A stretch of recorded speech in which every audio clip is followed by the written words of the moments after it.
want to open this to both you guys, and it's, obviously we're going to go through your gear, which is pretty limited, but a lot of what you do and how you express your music and your idea and your vision as artists is through how you attack the instrument, how you play. You guys don't use picks.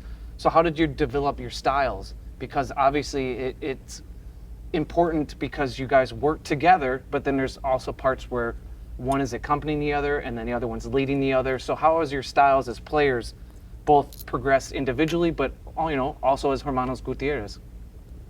Yeah, I think I was inspired by my brother because he was very finger picking when he was in his teens, and he was really my inspiration to like see someone playing like the classical stuff. Yeah.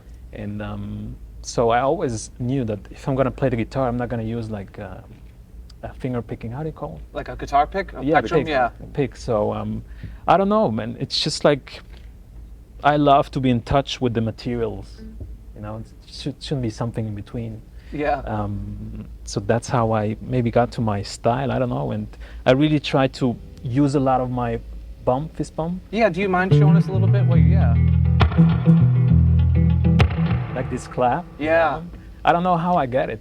Honestly, I couldn't explain it. It just maybe came to me.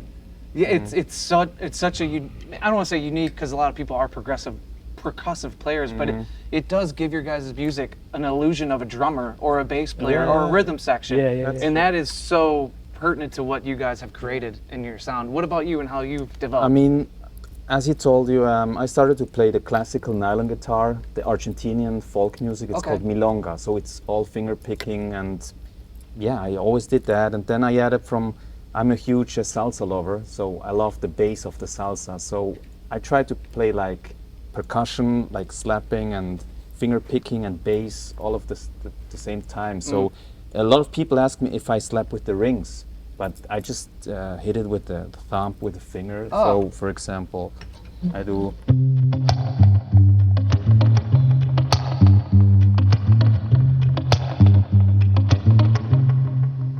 It's funny because you guys both do similar things with your patterns, but it is very different. Yeah, I can play the thing. What did you play? El bueno? Yeah. I play the selection. Yeah, he has like in between clap.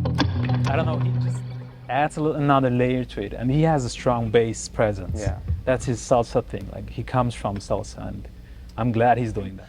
Now, talk to me about, I know that the experience, before we get into pedals, was entering Easy Eye Sound. You guys did an article for our magazine last year, and you mentioned that it was silly, but you described it as Easy Eye has its own sound, even though, obviously the gear plays a part into it, but the room and just kind of the creativity that lurks in those walls. What was that experience like?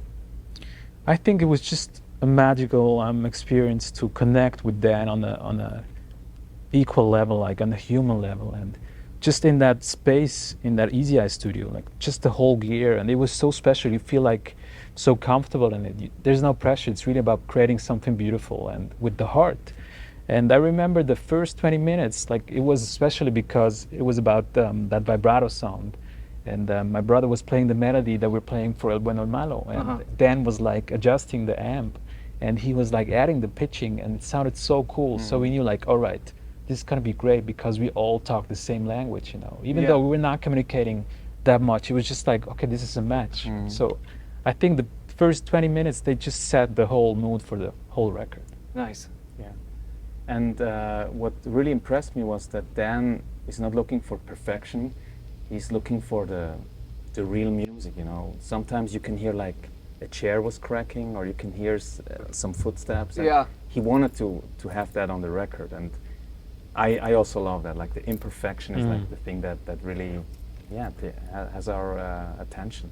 The thing that really strikes me about what you guys just brought up was the fact that you guys almost had a telepathy with Dan that you guys have among each other. Because like I remember reading articles that you say a lot of times your music wouldn't go in a certain direction based on conversations. It's just mainly you're listening to each other and you're feeling the moment and being present. And it sounds like going to Easy Eye and Dan was an extension of that. Yeah. Whereas I could see maybe, if I or any of our colleagues were going in to record with a Black Keys guitar player singer, it could be very, very pressurized chambers.